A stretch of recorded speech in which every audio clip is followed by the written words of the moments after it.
I think the very first thing that the superintendent has to do is set the standard for everyone that all kids have to have the skills necessary to be successful in college, work, and life.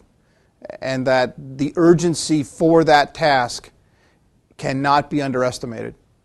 I think to begin the movement, people need to understand that kids do not have another minute to wait to be able to read at grade level.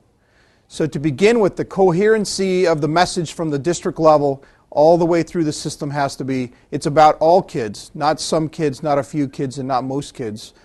And begin with building the urgency around that. I think the second part of the question has to do with how do you build the relationships among teachers and administrators to be able to build the skill it takes to get there.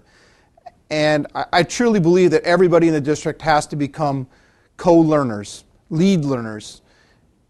And what I mean by that is from the superintendent to the assistant superintendent to the principals to the teacher leaders and to the teachers, we all have to get side by side, elbow to elbow, working on what best instructional practice around reading is.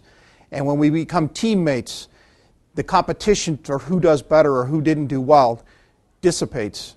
And those of us that are working side by side really get to the nitty-gritty of what makes it work. And people are more willing to collaborate. They're willing to step out of their classroom when they feel like, hey, I know just as much or just as little as anyone else. And you know, the bottom line is we are where we are. And you begin to build the skills from there, and staff really begin to think about what it takes to get kids to where it needs to be.